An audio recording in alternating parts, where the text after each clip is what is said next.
competing narratives are used to string the plot together. The show tackles an alien abduction from several different perspectives in the latest Darin Morgan vehicle that brings the show to its knees. This is not happening. What made you decide to write a book on an alien abduction if you're not that interested in the subject matter? Actually, it was my publisher's idea. At first, I was reluctant until I realized that I had an opportunity here to create an entirely new literary genre, a non-fiction science fiction. Now, see, that gimmick alone will guarantee its landing on the bestseller list. In short, to answer your question, money. Well, just as long as you're attempting to record the truth. God, no, how can I possibly do that? What do you mean? I spent 3 months in Class County, and everybody there has a different version of what truly happened. Truth is as subjective as reality.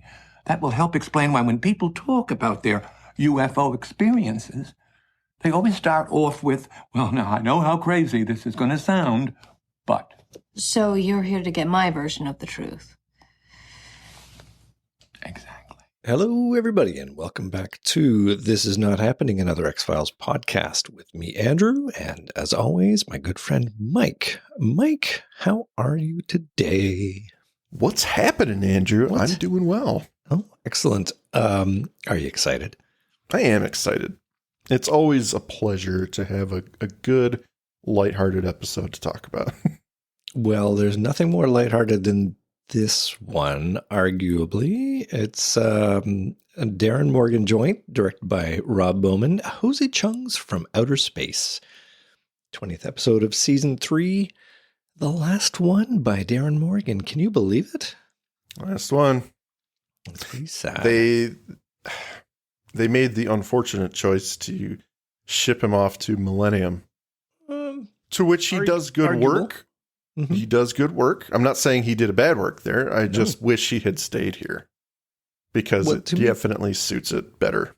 To be fair, I cannot see this being an easy job to write these kind of scripts for the X-Files. Mm-hmm. I could see it being all-encompassing and not easy. So maybe he thought he was just going to have a little bit of an easier time on Millennium. I think, honestly, in my opinion, that could be very true, but my opinion is that Chris Carter really wanted Millennium to start off with a bang, and he took one of his best writers. He's like, we need to get this show going. Fair enough. Because this is 96, so Millennium is premiering in the fall here. So apparently Jose Chung is an inside joke to the writing staff. Did you read this story? I did not. Apparently, John Chabon, the writer, would call the office pretending to be Jose Chung, and he'd be inquiring after a script he'd submitted. You know, have you read my script yet? And nobody would know what he was talking about. And he did this. Apparently, he did this a bunch of times.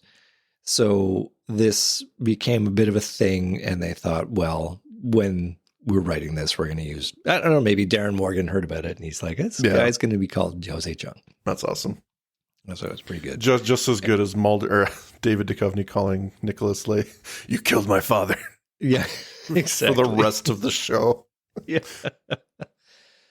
And the throw-ins for this show are long. It's a long list. I'm not going to go over all of them, but like the notable things, Blaine Faulkner is wearing a Space Above and Beyond t-shirt, which is Glenn and James project, which did not survive. Nope. Class County is named after Philip J. Klass, a writer of books that debunk UFO sightings.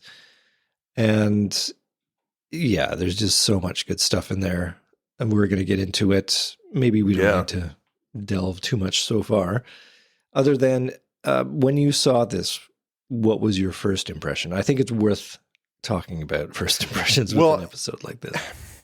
Even as a younger person watching the X-Files, I was delighted every time they started with the jokes.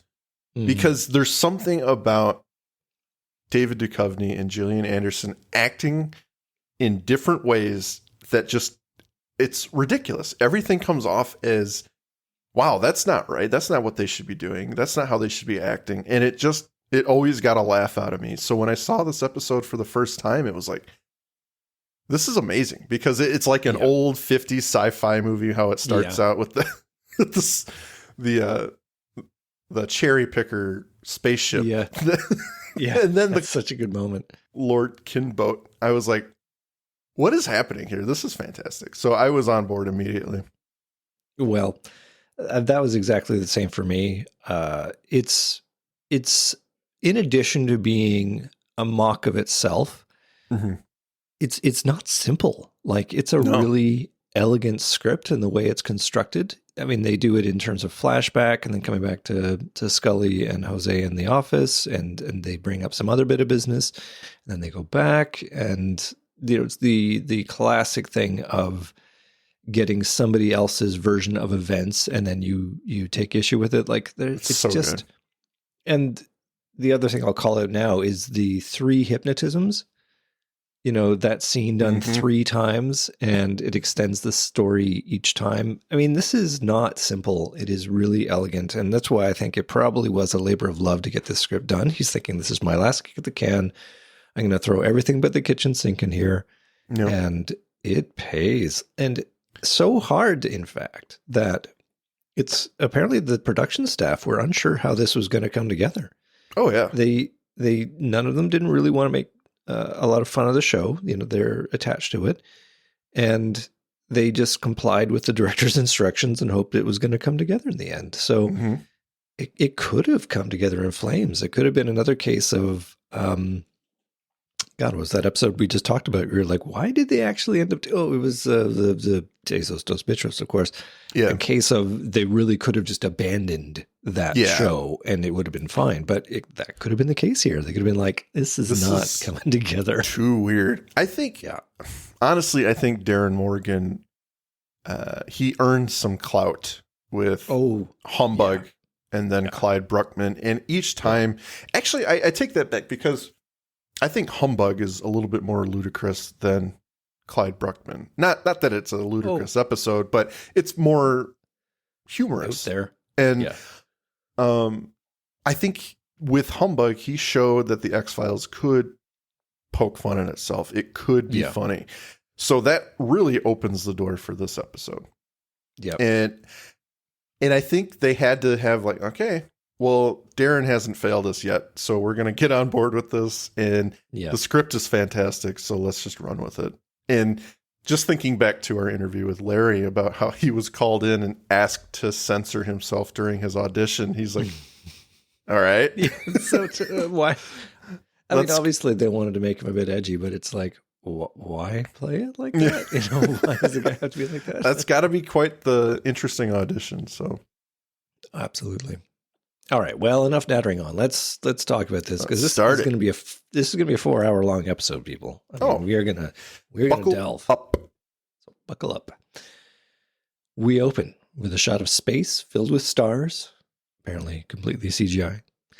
Suddenly, what appears to be an alien craft looms overhead, flying across space, Star Wars style, until we see that it is in fact the underside of a service bucket attached to an electrical repair truck. Inside is Roki, an electrician for Class County, Washington, who is reporting back to base that he doesn't understand why the power is out. We cut to a wide shot of the truck being passed by a car, and we follow it. Inside are a young couple, Harold and Chrissy. Harold confesses he's madly in love with Chrissy, who thinks that maybe they need a bit more time to get to know one another. As they drive on, the car loses power and grumbles to a halt, to the confusion of both, and then they're blasted by a powerful overhead light, and from outside we see a flying saucer descend above them, complete with 50s style woo-woo-woo-woo-woo-woo-woo music. 2 gray-skinned aliens walk towards the car as Chrissy frantically asks Harold what they are. Harold responds, "How the hell should I know?" As the aliens reach the car, Harold and Chrissy fall into a slumber, and the aliens drag them from the car. As the aliens return to their ship, a second flying saucer descends and parks next to the first, bathing the scene in red light. The aliens look on in stunned silence as a third alien emerges from the craft, a giant rock-skinned, one-eyed alien that towers over the other 2, stomping towards them in claymation motion. The 2 grayskins look on in amazement, one asking the other, "Jack, what is that thing?" Who answers, "How the hell should I know?" And we cut to credits. Oh, man. You knew you were in for something special when this game started. It's so good. I just love the roar when it goes to credits. It's so good. I mean, we go from this complete stereotype of the alien abduction to a Darin Morgan twist. The aliens are fake and are being abducted by an actual alien. It's so X-Files, done Darin Morgan style. Oh, man. Now, it's worth noting the Lord Kinboat costume, or that whole thing, it's not actually stop motion. It's not actually claymation. No, yeah. It just it's shot that way. Like. It is shot that way. They didn't have time to do the effect, but it's filmed to make it look that way. Tony Morelli is the stunt coordinator for the show. He plays Lord Kinboat, and he wore the suit for up to 10 hours at a time. Fuck yeah. During production. Hot, gross, terrible. And apparently a very good callback to Darin Morgan in the Fluke Man suit. Yep. So, walking up to David Duchovny, who are you? I'm the Fluke Man. But yeah, that is one hell of an opening. It will grab your attention with how ludicrous it is. It's for the show itself. It's like, what is happening here? Yeah, there's so much there. And I mean, I was just going to say the really lame stomping of Lord Kinboat. Yeah. Just stock sounds. And you know they jazzed up the underside of that bucket for that truck too, just for this episode. Yeah.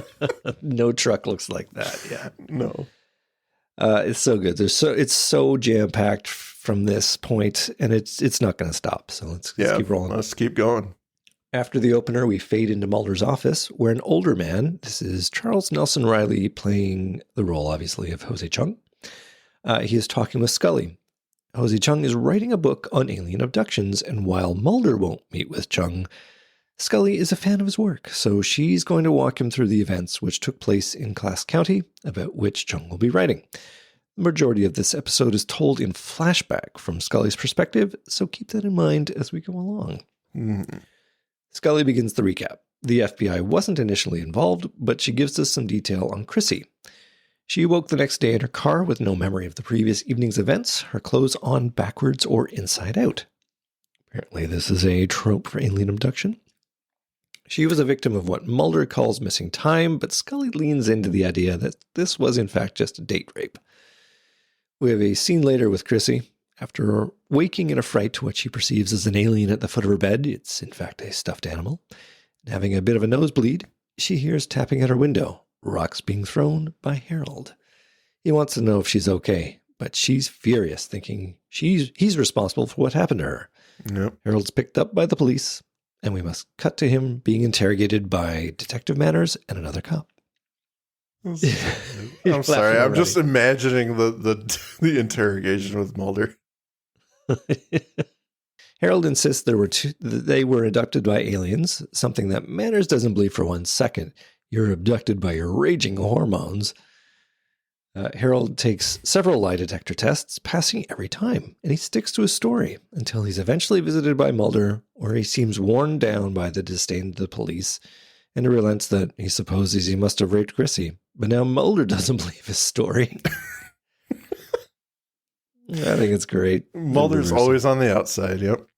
Yeah, and this kid can't get a break. Nope. Well, Mulder then questions Chrissy and lists off the experiences suffered by alien abductees. Her eyes widen as she nods to having each one. Mulder convinces her to be hypnotized. Good old classic hypnotic trope. Yeah. Back in the office, Chung and Scully discuss the nature of hypnosis and its usefulness as an investigative tool. Scully is skeptical, naturally, and Chung is fascinated, especially as a storytelling tool. So my partner became convinced that she was suffering from what he calls post-abduction syndrome. You don't believe in the disorder? Well, I think that stress of any kind can cause all of those physical ailments. In any case, Mulder convinced the girl and her parents to let her be hypnotized. What is your opinion of hypnosis? I know that it has its therapeutic value, but it has never been proven to enhance memory. In fact, it actually worsens it, since people in that state are prone to confabulation. When I was doing research for my book, The Caligarian Candidate... One of the greatest thrillers ever written. Thank you. I was interested in how the CIA, when conducting their MK Ultra mind control experiments back in the 50s, had no idea how hypnosis worked or what it was. No one still knows. Still, as a storyteller, I'm fascinated how a person's sense of consciousness can be so transformed by nothing more magical than listening to words.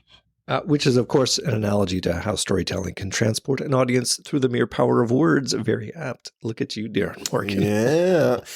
Darin Morgan always drawing the attention to the writer. Yeah, go figure. Under hypnosis, our longtime retread, Alex Dakin, is the hypnotist.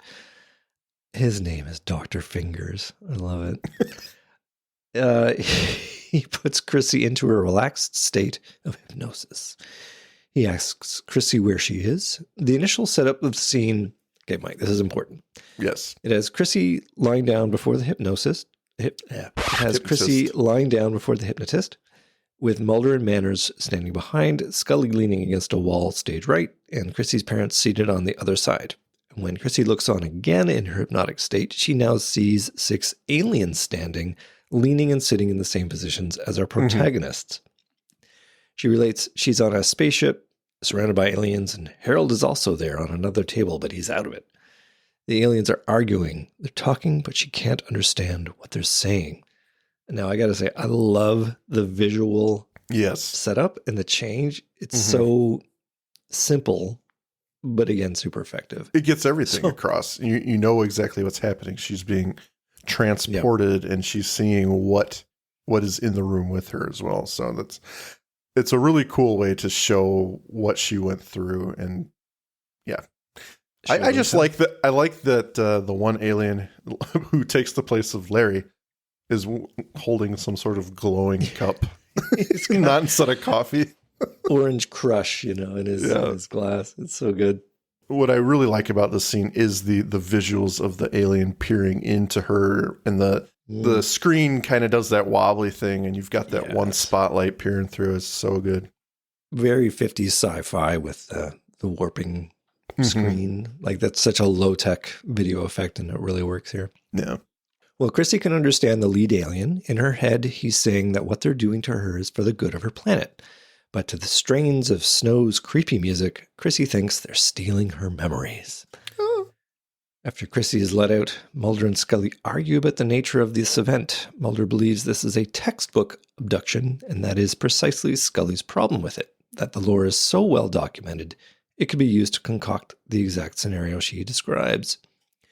Detective Manners then comes in to chew at the agents for bleeping up his case, which, back in the present-day office, Scully explains she's censoring Detective Manners' colorful language, a joke that is going to come back to us about 6 more times.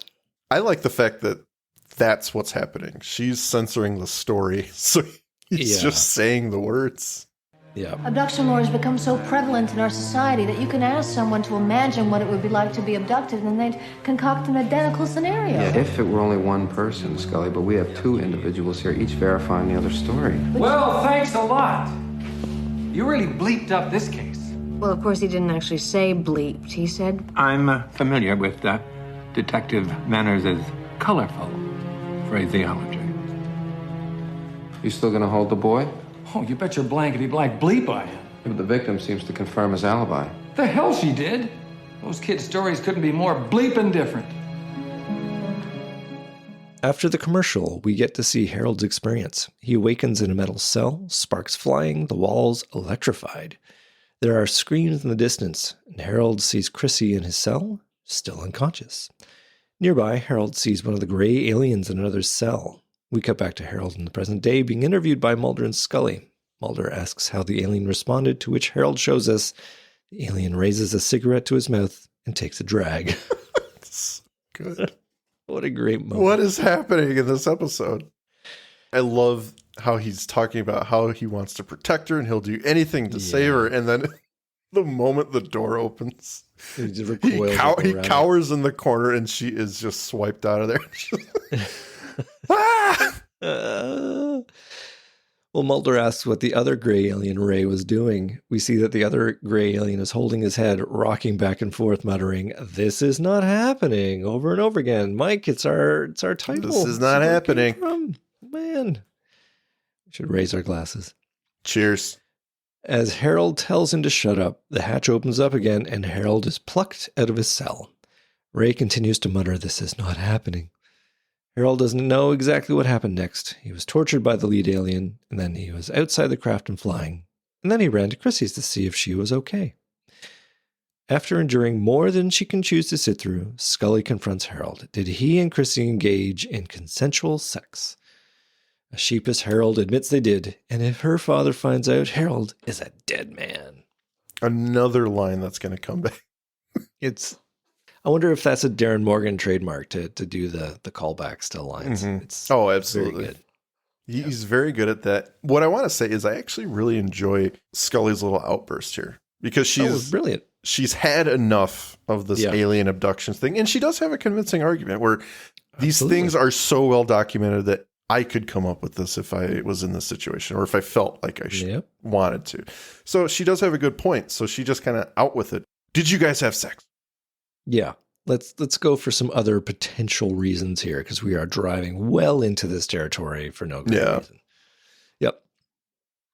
Well, later, Mulder and Scully discuss Harold's interview. She's made up her mind. It's sexual trauma, kids who weren't ready for their feelings after having had sex.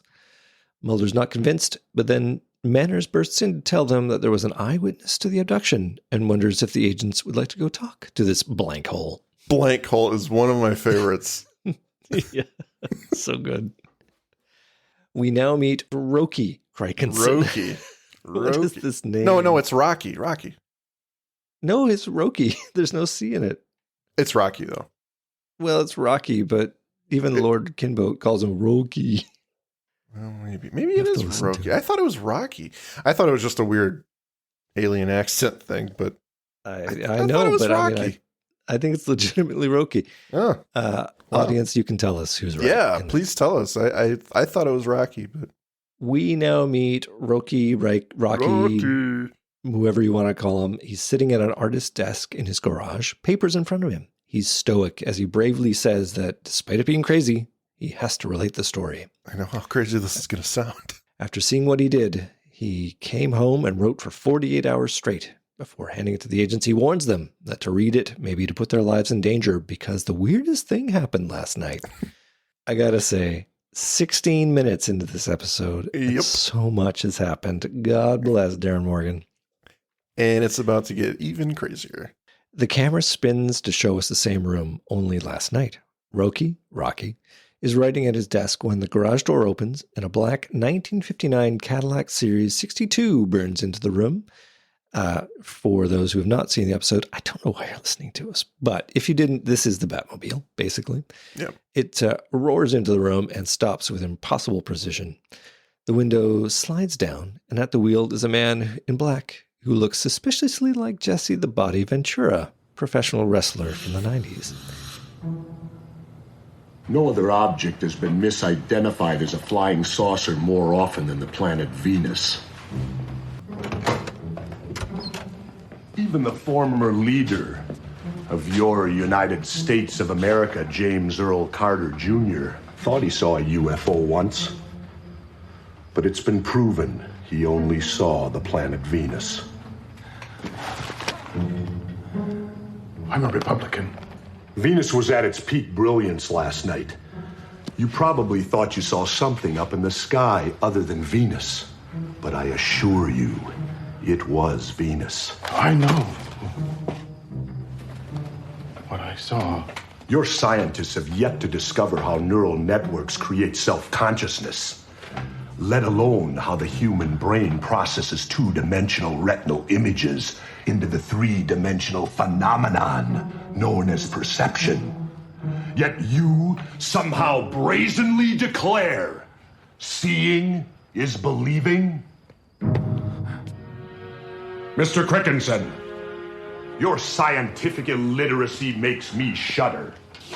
And I wouldn't flaunt your ignorance by telling anyone that you saw anything last night other than the planet Venus. Because if you do, you're a dead man. You can't threaten me.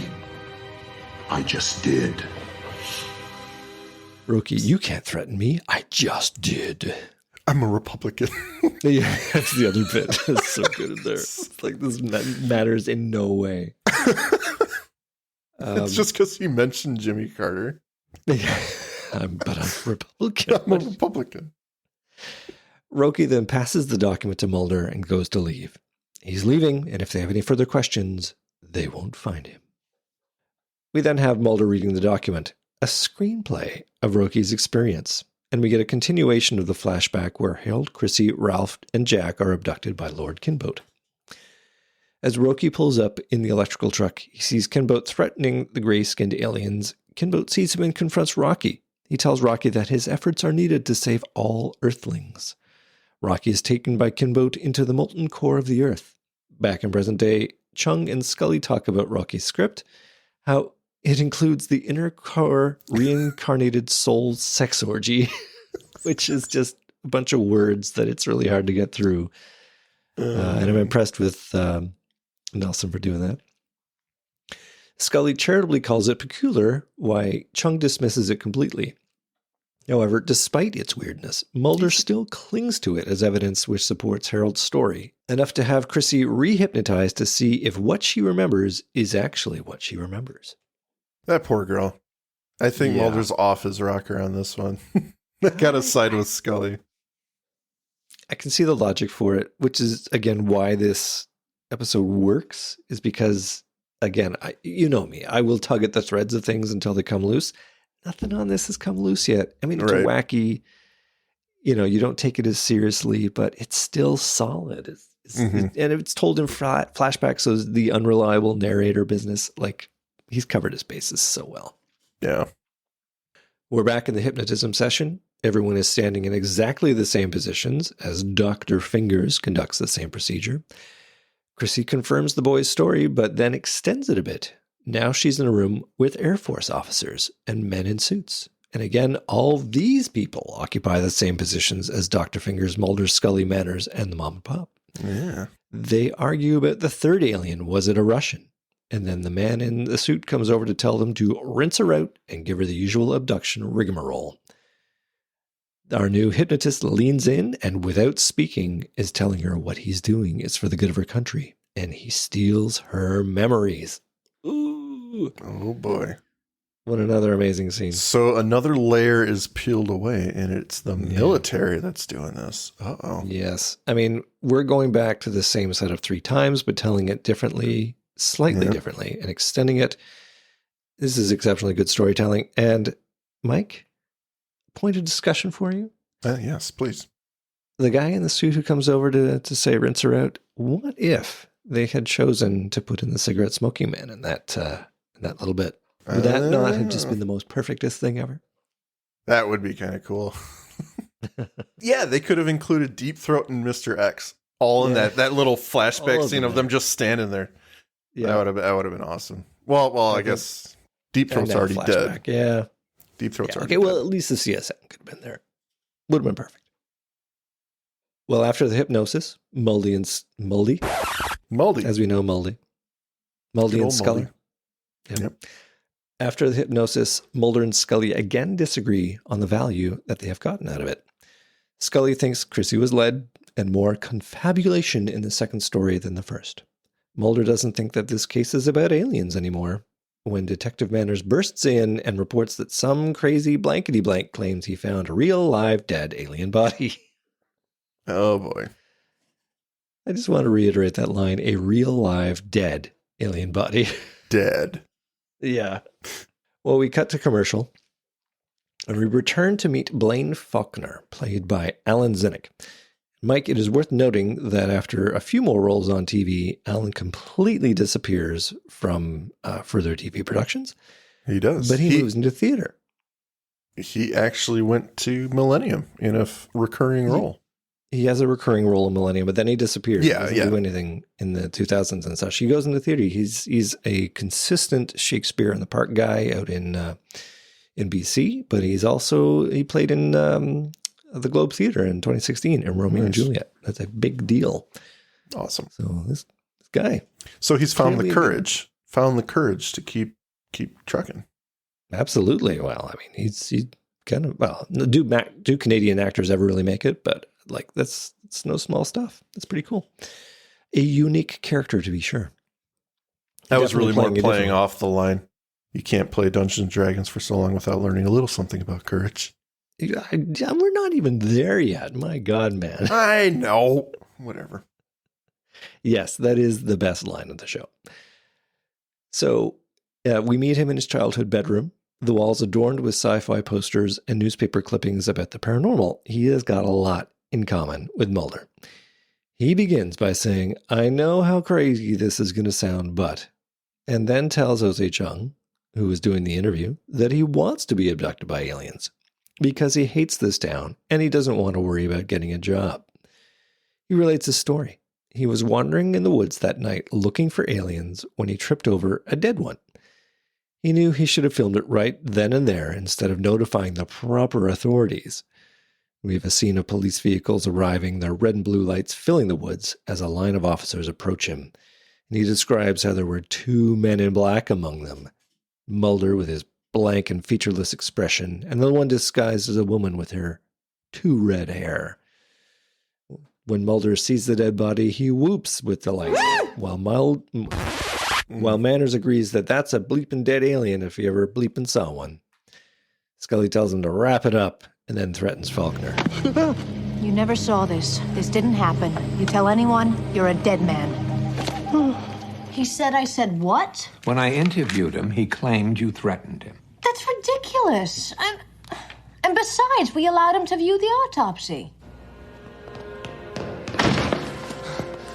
Whoa. Hey, you can't suppress the truth. The people have a right to know. Roswell. Hey! Does that camera work? Roswell. Yeah, it's so good. Now, what follows is a wonderful parody of the alien autopsy video as we are treated to shaky cam footage of the autopsy of their alien. The music underneath is an equal parody of the X-Files theme song. I mean, this is Mark Snow's first sort of inward-looking bit of theming that he's doing, which is really good. And it's narrated by the stupendous Yappy, which is just about the most perfect thing ever. All the stops, man. He's pulled out all the stops. This is like the ultimate swan song, right? Absolutely. Yappy hits on it perfectly. Point out that we never see the face of the mysterious government official, and we don't know what agency this autopsy doctor works for. And the groan that comes out of Scully as she's forced to endure rewatching this video, complaining that it's obviously been re-edited to remove the relevant details and make it more mysterious. Yep. In the end, Scully discovers a zipper, and the alien costume is removed to reveal a dead man, something which is way too normal for Blaine Faulkner, who goes to puke off stage. Yeah. Manners Does that not look like fucking Willem Dafoe? It totally does. Every time I watch that, I'm like, Jesus Christ. That's a young Willem Dafoe for sure. Yeah. Manners wonders who this blank is, and Mulder speculates you'd find his identity in the military database. It turns out to be Air Force Major Robert Valley. As they talk in the hallway, they're greeted by an Air Force officer and 2 soldiers. That was fast, and chimes in Mulder. They're here to collect Valley, who is AWOL. Mulder cunningly tricks the officer into naming the second pilot, Jack Schaefer. Well, Scully informs the officer that Valley is dead and they're welcome to view the body, which will be held as part of their investigation. When they go to view the body, it's disappeared. A smug officer tells Mulder that I guess Valley's still AWOL too. That was kind of a cool, Mulder thinks he got him, and then they get the last laugh. Yeah, it's a nice they already twist. I mean, it's in keeping with the X-Files, right? You're never going to retain this evidence. Yeah. Mulder figures out they have to find Blaine Faulkner, the guy without video footage. In Blaine's room, he's watching the footage when there's a knock at his door. He goes to answer when it's kicked in by the big man in black. Despite Blaine's protests, the man in black goes to the VCR and tears it apart to retrieve the videotape. It's so good. On the way out, the man in black casually puts Blaine into a wrestling move, breaking his back and depositing him on the bed. That's so good. Yeah. When he turns to see the second man, he's afraid, and then he's like, "Oh, hey, wait a second." His smile. Yeah. It's so good because, of course, it's Alex Trebek. Yeah.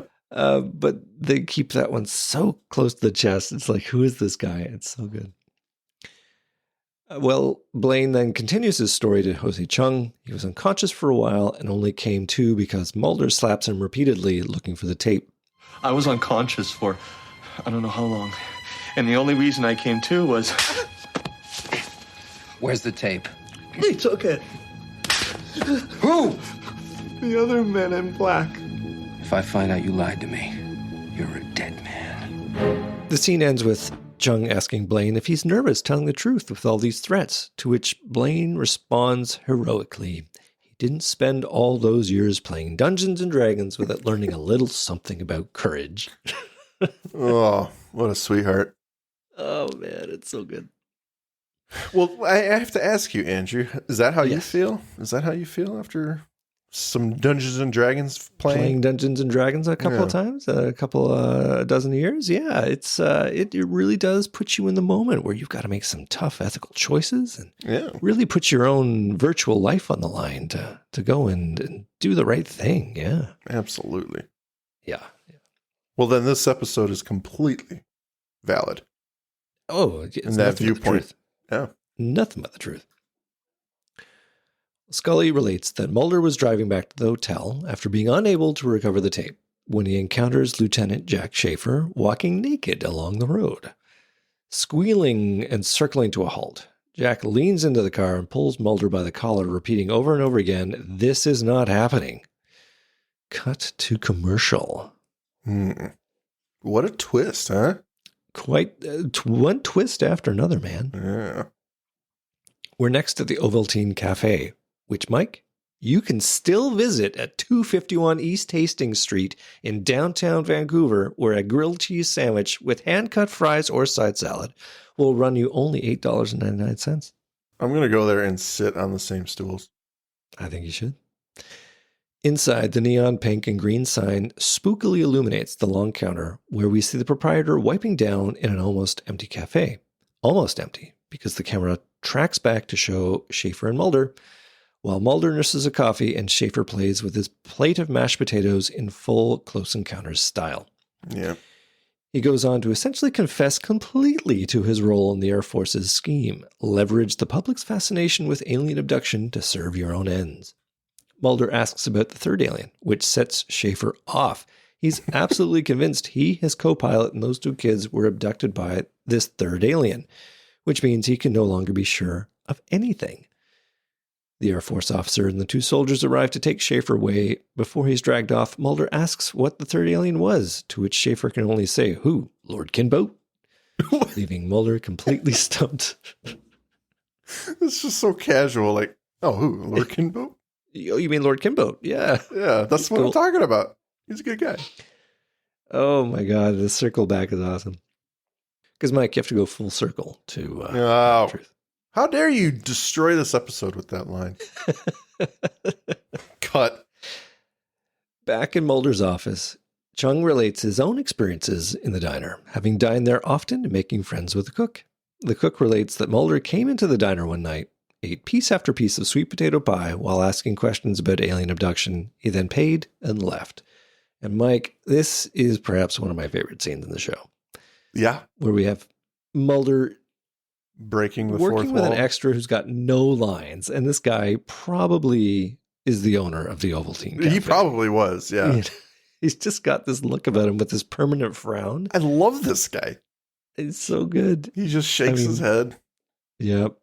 He's got this old man scowl on his face that's real, but it's just his face. He's not putting on any extra sauce, but he's awesome. He's just watching Mulder ask these ridiculous questions. Did you ever find any alien implants? Did you check everywhere? Did you check everywhere? You know, there's an outtake somewhere where he's got 50 questions that he asked. Yeah. Yeah. I would love to see that. That's awesome. Chung challenges Scully on this contradiction, but it doesn't seem to surprise Scully, mostly because of the story she goes on to relate, which we see from Mulder's perspective.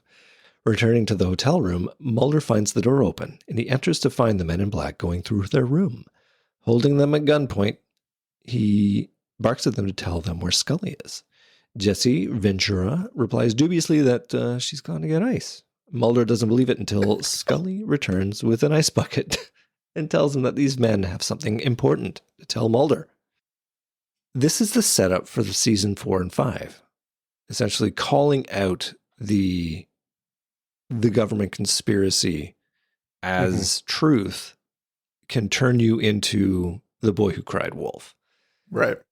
And I wonder if this is the seed which set up that whole through line for season 4-5. It could be. I mean, they knew they were approaching a climax with the show where they had to do something to keep it interesting and keep it fresh.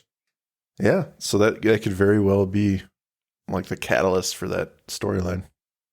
I do like the nature of this idea of the Men in Black. I mean, they never really go back to it because it's not perfect for the show. It's a little bit too hokey, but this idea that people act strangely and have strange meetings to make reporting them impossible because it would out you as strange. Mm-hmm.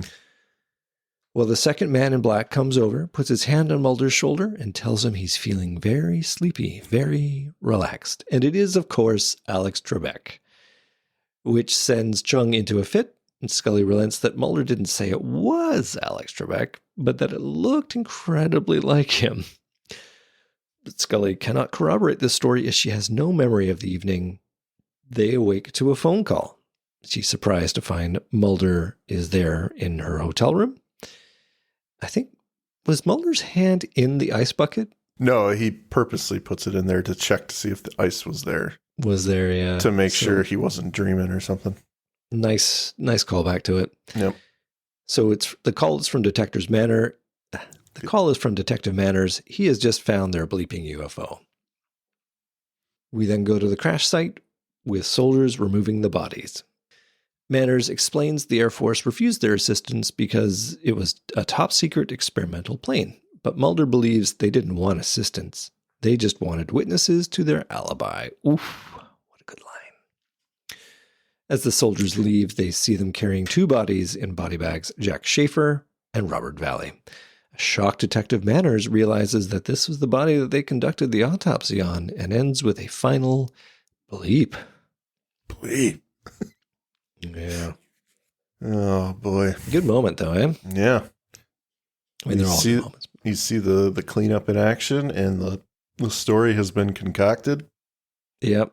Everything is done. Even though it's experimental aircraft, supposedly. Yeah. That is...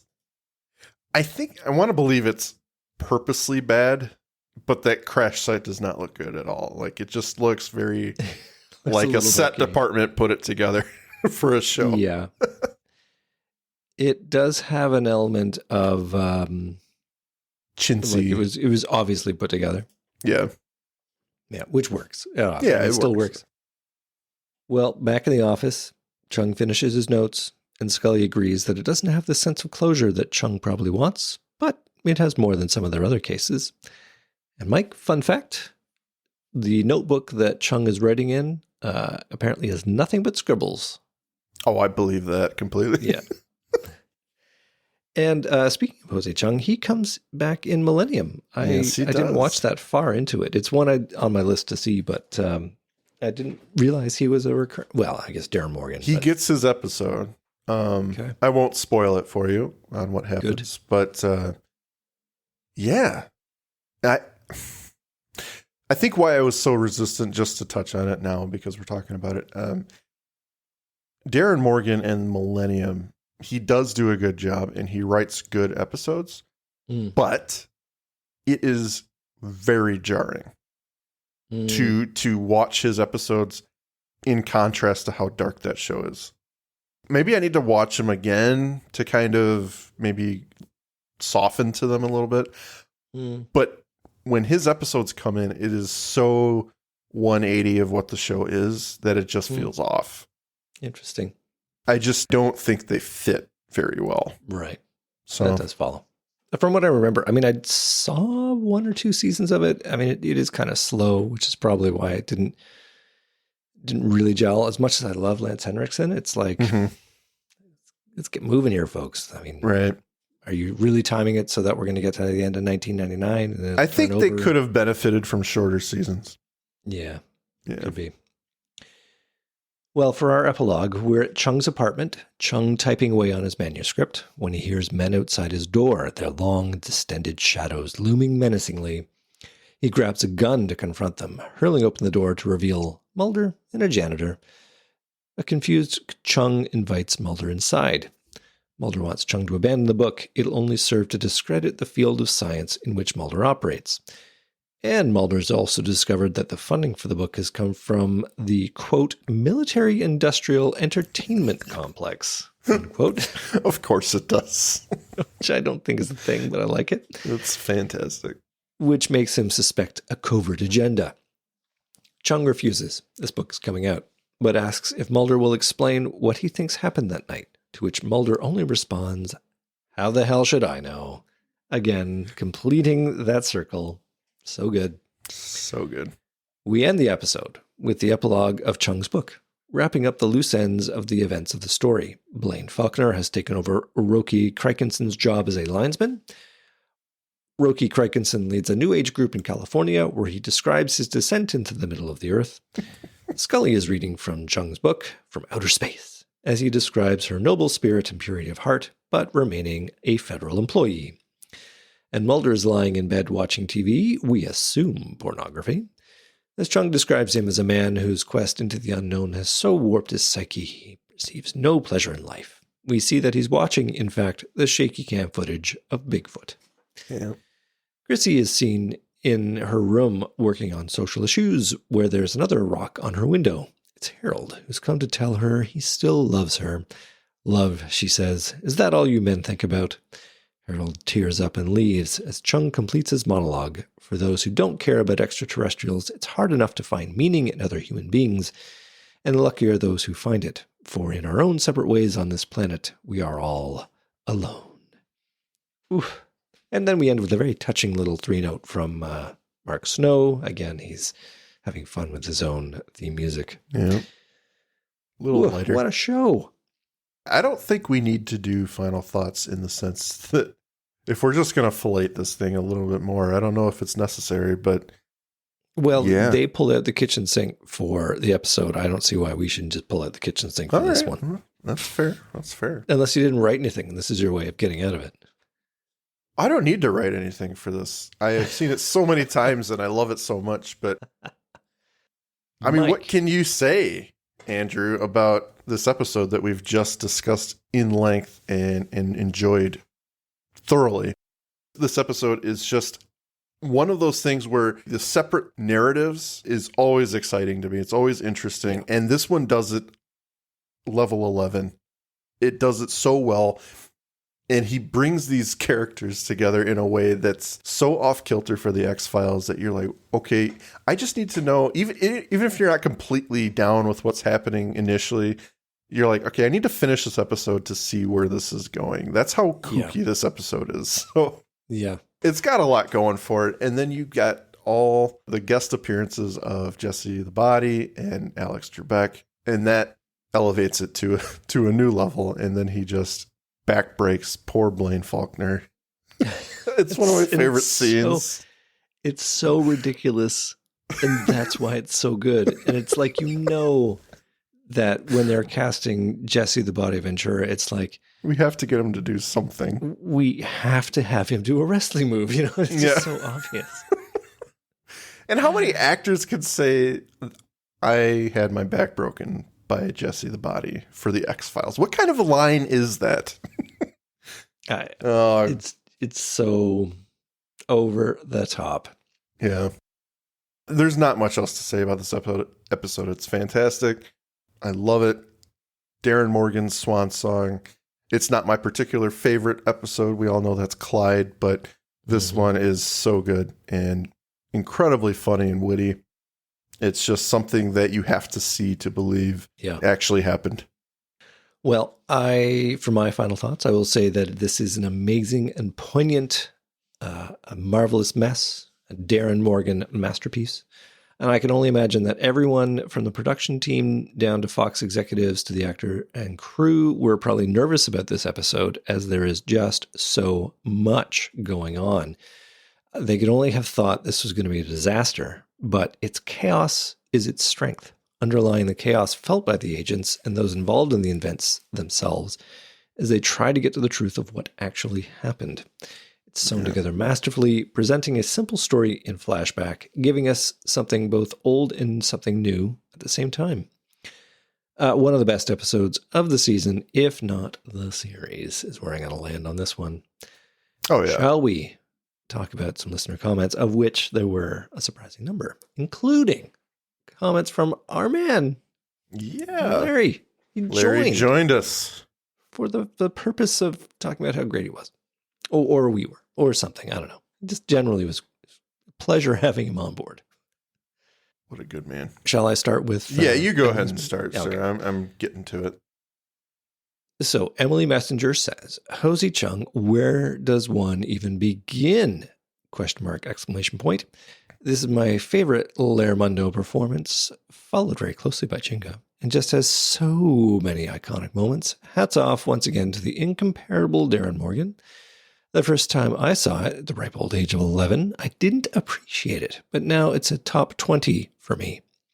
I could go on and on with all the perfections, but instead I'll just say I would absolutely read the adventures of Reynard Muldrake and Diana Lusky.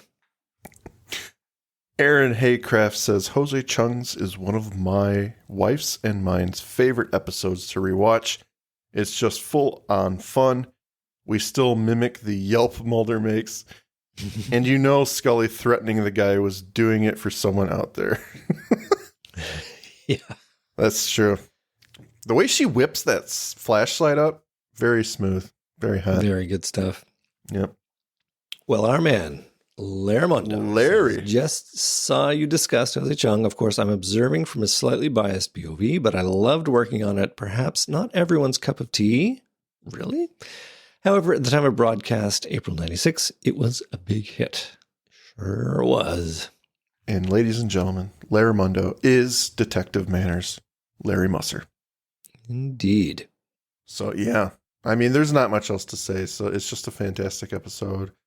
We highly recommend, I'm going to speak for Andrew here, as this is not happening, another X-Files podcast. We recommend you watch it if you have not already. So if you haven't watched it already, there are those people out there who are listening to this and have not seen the show.